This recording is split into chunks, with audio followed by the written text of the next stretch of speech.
आदम अलैहिस्सलाम ने फरमाया फरिश्ते मेरे पास आते हैं तो मुझे इस तरह सलाम करते हैं, अस्सलामु अलैका या अबा मुहम्मदिन, ए अबू मोहम्मद आपको सलाम हो। हज़रत शीस अर्ज़ करते हैं, अब्बा जान आपके बेटों में किसी का नाम मोहम्मद तो नहीं, तो फिर फरिश्ते अबू मोहम्मद क्यों कहते हैं? आपने फरमाया हमारी औलाद में जो आखिरी नबी आएंगे उनका नाम मोहम्मद है, उनकी वजह से फरिश्तों ने मेरी कुनियत अबू मोहम्मद रखी है। हज़रत शीस ने सवाल किया, एतराज़ नहीं किया, हिकमत पूछी, अब्बा जान क्या वो हमसे ज़्यादा रुतबे वाले होंगे कि उनके नाम पर आपकी कुनियत रखी गई है? हज़रत आदम ने फरमाया बज़ाहिर वो हमारी औलाद में आएंगे, लेकिन हकीकत ये है कि हमें वजूद मिला है तो उनका सदका ही मिला है। आला हजरत ने इस हदीस का तर्जुमा एक शेर में किया है, जाहिर में मेरा नखल, हकीकत में मेरी असल। नखल कहते हैं फल को, असल कहते हैं जड़ को। जाहिर में मेरा नखल, हकीकत में मेरी असल, उस गुल की याद में ये सदा अबुल बशर की है। हजरत आदम ने फरमाया जाहिरन हमारी औलाद में वो आएंगे, लेकिन हकीकत ये है हमें वजूद मिला है तो उनका सदका ही मिला है। और फिर आपने फरमाया है शीश मैं तुम्हें वसीयत करता हूं, तुम आगे अपनी औलाद को वसीयत करना, उन्हें कहना वो आगे अपनी औलाद को वसीयत करें कि इस नूर को पाकीज़ा रहमों से, पाकीज़ा पुश्तों से पाकीज़ा रहमों की तरफ मुंतकिल करें। यानी निकाह करते हुए इस बात का ख्याल रखें कि माँ वो हो जो इस नूर से हामिला हो सकती हो। अल्लामा जलालुद्दीन सयूती रहमतुल्लाह ताला अलैह ने इस पर कलम उठाया तो हुजूर की जो माएँ हैं उन सब के अस्मा और उनकी सीरत पर किताबें लिखती, उन सब का तज़किरा किया। हमारे यहाँ तो वो माहौल नहीं है तहकीक का, वरना अल्लामा जलालुद्दीन सयूती को पढ़ें, आपने 6 रसाले लिखे रसूलुल्लाह के वालिदैन की शान में। और ये तो आपने सुना होगा कि उन्हें जागते हुए 72 या 74 मरतबा रसूलुल्लाह की ज़ियारत नसीब हुई है। उलमा फरमाते हैं उनका कलम रसूलुल्लाह के वालिदैन की शान लिख रहा है और मेरे आका खुश हो के अपना दीदार अता फरमा रहे हैं। मसालिकुल हुनफा ये अल्लामा जलालुद्दीन सयूती की तसनीफ है, उसमें हजूर के वालिदैन की शान आपने बयान फरमाई। उसमें से एक वाक़या आपके सामने अर्ज़ कर रहा हूँ और हदीस मुस्लिम शरीफ में भी मौजूद है। मिरातुल मनाजी शरा मिशकात के अंदर मुफ्ती अहमद यार खान नईमी रहमतुल्लाह ताला अलैह आपने भी इस पर कलम उठाया है। लेकिन ये हदीस पाक सुनाने से पहले मैं आपसे एक मसला पूछ रहा हूँ, नात पढ़ते हुए या नात सुनते हुए अगर किसी की आंखों में आंसू आ जाए तो मुझे उस पर बड़ा रश्क आता है। मैं कहता हूँ ये बंदा बड़ा खुश नसीब है जो मोहब्बत रसूल में आंसू बहा रहा है। दरगाहों पे झाड़ू देने वालों ने समझाया है, यार के गम में रोने वाली आंख बड़ा सरमाया है। यार के गम में रोने वाली आंख बड़ा सरमाया है। क्या ख्याल है जो हजूर की मोहब्बत में रोए वो तो बड़ा खुश नसीब है, पर जिसकी मोहब्बत में खुद हजूर रोए, जो हजूर को याद करके रोए वो तो बड़ा खुश नसीब है, पर जिसे याद करके हजूर की आंखों से आंसू बह रहे हो। मुस्लिम शरीफ में हदीस पाक है, सुलह हुदैबिया से वापसी पर 1500 सहाबा के साथ हजूर अपनी वालदा हजरत सैयदा आमना रजी अल्लाह ताला अन्हा के मज़ार मुबारक पे तशरीफ ले गए। जब कब्र अनवर के सामने पहुंचे, बका व अब का मन हौलहू, आप खुद भी रो रहे हैं और इर्द गिर्द हर सहाबी को भी रुला दिया। जितने सहाबा इर्द गिर्द खड़े हैं सब आंसू बहा रहे हैं। बका व अब का, बका खुद रोए, व अब का फिर रुला दिया, मन हौलहू जो भी इर्द गिर्द खड़े थे।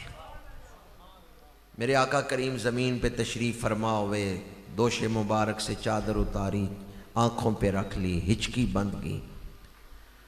एक सहाबी अर्ज़ करते हैं, या रसूलल्लाह सल्लल्लाहु अलैहि वसल्लम, हमने कभी आपको इतना रोते हुए नहीं देखा, अल्लाह के रसूल आज क्यों इतना रो रहे हैं?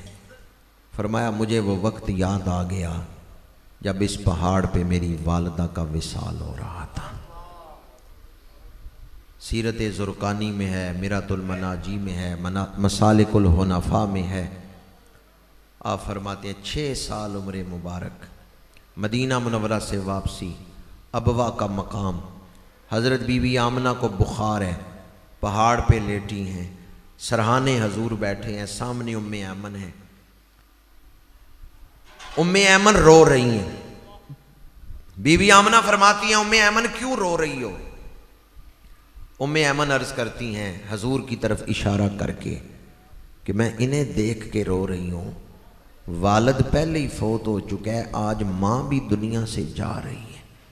मैं इनकी तन्हाइयों को सोच के रो रही हूँ कि वालिद तो पहले ही फौत हो चुके, आज माँ भी दुनिया से जा रही है।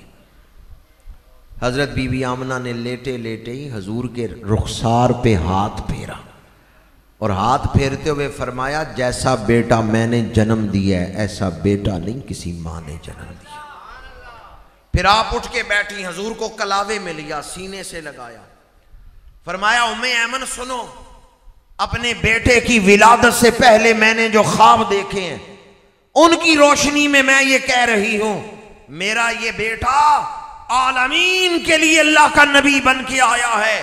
ये दुनिया को बताएगा हलाल क्या है, हराम क्या है, जायज क्या है, नाजायज क्या है, नजासत क्या है, तहारत क्या है।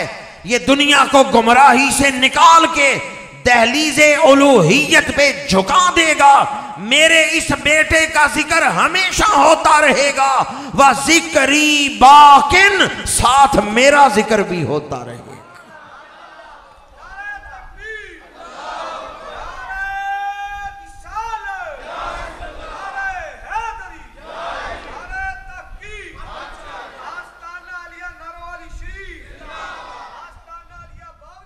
वह जिक्री बाकिन, फरमाया मेरा जिक्र बाकी रहेगा। बीबी पाक ने सही फरमाया या नहीं? दुनिया में आज जिक्र हो रहा है या नहीं? कई जगहों पे मैंने देखा मस्जिद सैयदा आमना, मदरसा सैयदा आमना, आपके उन्वान पर उलमा ने किताबें लिखी, तकरीरें हो रही हैं, जलसे आपके उन्वान पर हो रहे हैं। बीबी पाक ने फरमाया, बा जिक्री बाकिन, मेरा जिक्र हमेशा होता रहेगा। जब ये फरमा रही थी, रसूलुल्लाह को कलावे में लिया हुआ है, हाथ ढीले हो गए, मेरे आका करीम सीने से जुदा हुए, क्या देखा? वालिदा का विसाल हो चुका है। उस वाकया को याद करके आज मज़ारे मुबारक पे बैठ के हजूर आंसू बहा रहे हैं। आज इस उर्से पाक में बैठने वालों, जरा दयानतदारी से फैसला तो करो। जो मेरे आका को याद करके आंसू बहाएं वो तो बड़े खुश नसीब हैं, पर जिनकी कब्र पे बैठ के खुद हजूर आंसू बहा रहे हैं।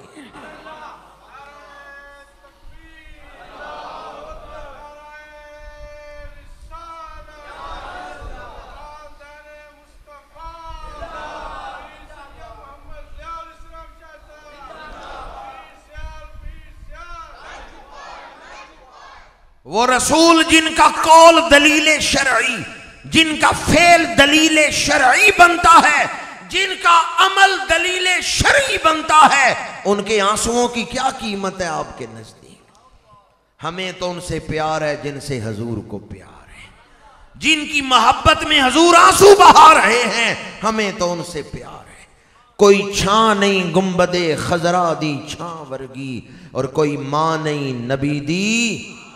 कयामत के मैदान में सारी माएं जमा होंगी। कोई मां कहेगी मैं हाफिज़े कुरान की मां हूं, कोई कहेगी मैं शहीद की मां हूं, कोई कहेगी मैं वली की मां हूं। किसी मां का तारुफ होगा ये दाता गंज बख्श अली हजवेरी की मां है, किसी मां का तारुफ होगा ये गौसे जली की वालदा हैं, किसी मां का तारुफ होगा ये ख्वाजा ओवैसे करनी की मां है, किसी मां का तारुफ होगा ये मौला अली शेरे खुदा की वालदा हैं, किसी माँ का तारफ होगा, ये हजरत ईसा की वालदा बीबी मरियम है। हशर के मैदान में सैयदा आमना भी तशरीफ लाएंगी। हजरत सैयदा आमना का तारुफ क्या होगा हशर के मैदान में? ये इमामुल अंबिया की माँ है, नबियों के ताजदार इनकी गोद में तशरीफ लाए हैं। अगर मेरे पास गुलाब के फूलों की माला हो, मैं फूल रख दूं हजरत किबला पीर सैयद अवैस शाह साहब की गोद में, एक फूल रख दूं हजरत अल्लामा साहब की गोद में, तो जिस गोद में फूल होगा वो उस गोद से खुशबू आएगी या नहीं? जिस गोद में गुलाब का फूल आए वो उस गोद को महका देता है, तो जिस गोद में नबूवत का फूल आया है, रिसालत का फूल आया है, कोई छां नहीं गुंबदे खजरा दी छां वर्गी, और कोई माँ नहीं नबी दी। मैंने कुरान और हदीस दोनों आपके सामने बयान किए, एक अकली दलील दे रहा हूँ। एक बाबा जी साहब बड़ा ईमान बयान करते थे, हजूर के वालिदैन करीमैन की शान बयान करते थे।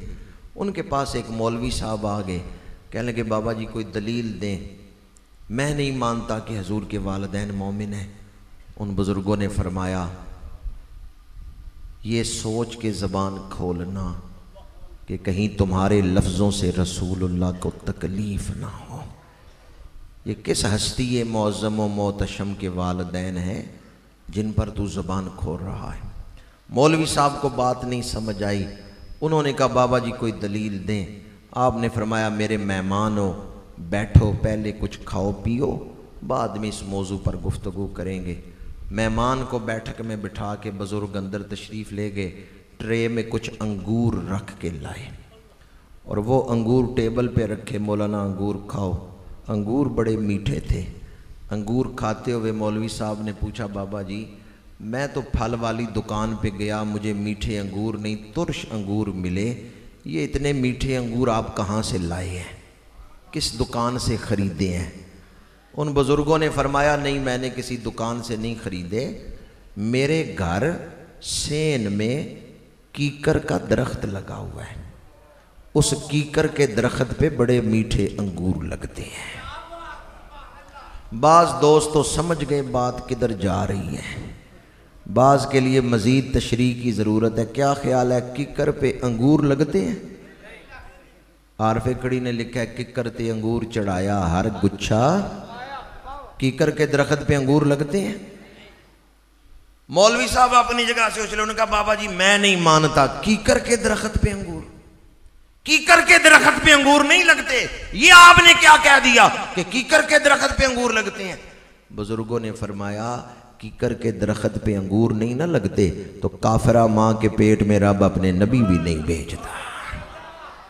पहले वो माँ बाप को शान अता करता है, फिर उनकी गोद में अपने नबी भेजता है। जिन वजूदों को निस्बत हुई हज़रत सैयद आमना रज़ी अल्लाह ताला अन्हा, हज़रत अब्दुल्ला, हज़रत जनाब अब्दुल मुत्तलब, उन्होंने अपनी ज़ौजा से फरमाया कि जाओ जाके बेटी आमना से कहो इतर ना लगाया करे, खुशबू ना लगाया करे, मक्के की औरतें क्या कहेंगी, बेवा औरत और खुशबू लगाती हैं।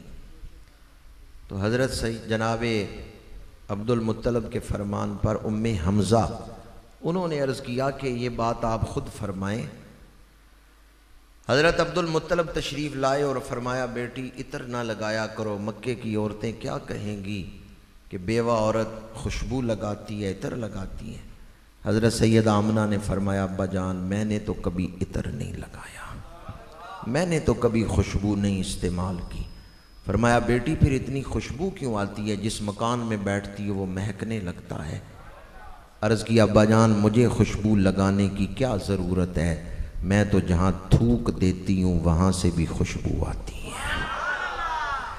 बाज़ दोस्तों ने खुश होकर सुभान अल्लाह कह दिया, बाज़ सोच में पड़ गए थूकने से खुशबू।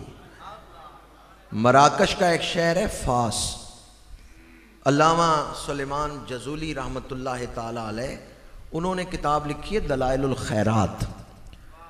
तो सबब तालीफ ये बयान किया है कि मैं सफ़र में था और पानी नहीं मिल रहा, तो एक बच्ची से मैंने कहा कि मुझे गांव से पिंड से रस्सा और डोल ला दो ताकि मैं पानी खींच के वुजू करके नमाज पढ़ लूं। उस बच्ची ने कहा रस्सा क्यों मांगते हैं, डोल क्यों मांगते हैं, आपको पानी चाहिए? कहा पानी चाहिए। वो कुएं के किनारे खड़ी हुई, उसने थूक दिया, कुएं का पानी जोश मार के किनारे पे आ गया। अल्लामा जज़ूली फरमाते हैं मैंने उस बच्ची से पूछा ये करामत तुझे कैसे मिली है कि तूने थूका और कुएं का पानी जोश मार के किनारे पे आ गया? उस बच्ची ने कहा ये मेरा कोई कमाल नहीं, ये सारा कमाल दरूदो सलाम का कमाल है। मेरी जबान रसूलुल्लाह पे दरूद पढ़ती रहती है, ये दरूद की करामत है। दयानतदारी से फैसला करें, जो बच्ची हजूर पे दरूद पढ़े उसके थूक को करामत मिल गई, कमाल मिल गया। तो जिस माँ के बतने मुबारक में खुद नबियों के सरदार रहे हैं, उस माँ को कितनी करामतें मिली होंगी। अल्लाह ताला हमें अदब वाले अकीदे पे कायम रखे। हमारा तारुफ ये है कि हम अदब करने वाले हैं, हमारे अकीदे में बेअदबी नहीं है। अल्लाह करीम हमें अदब वाले अकीदे पे कायम रखे। मेरी सारी गुफ्तगू का खुलासा और पैगाम यही है। अल्लामा महमूद आलूसी ने जो तफसीर रूहुल मानी में लिखा है कि जो नबी अकरम सल्लल्लाहु अलैहि वसल्लम के वालिदैन की शान बयान करता है, मर्तेदम उसकी ज़बान पे कलमा जारी हो जाता है। ईमान पर ख़ात्मे के वज़ाइफ में से एक वजीफ़ा ये है कि वालिदैन करीमैन, वालिदैन मुस्तफ़ा, उनकी शान बयान की जाए, उनकी अज़मत बयान की जाए, उनकी बारगाह में साले सवाब का तोहफ़ा भेजा जाए, तो इसकी बेपनाह बरकतें हैं। आस्ताना आलिया नारोवाली शरीफ के मशाइख ने हमेशा फितनों को मिटाने और हक़ का परचम बुलंद करने में, लोगों का ईमान बचाने में इन खानकाओं ने बड़ा अहम किरदार अदा किया है। आपके शहर गुजरात में ऐसे लोग मौजूद हैं जिन्होंने हमारे आका करीम के वालिदैन के ईमान का इनकार किया, बेअदबी की, लेकिन आस्ताना आलिया नारोवाली शरीफ के सादात ने, इन मशाइख ने ईमान बचाने के लिए जगह जगह इस मौजू पर ही उर्स रखे, इस मौजू पर ही कॉन्फ्रेंसें रखी, इस मौजू पर ही जलसे करवाए, क्योंकि इन्हें फ़िक्र है आपके ईमान की। अल्लाह ताला हम सब को इस आस्ताना आलिया के फ़यूज़ात व बरक़ात से मुस्तफ़ीद फ़रमाए। व आख़िर दावाना अनिल हम्दुलिल्लाह।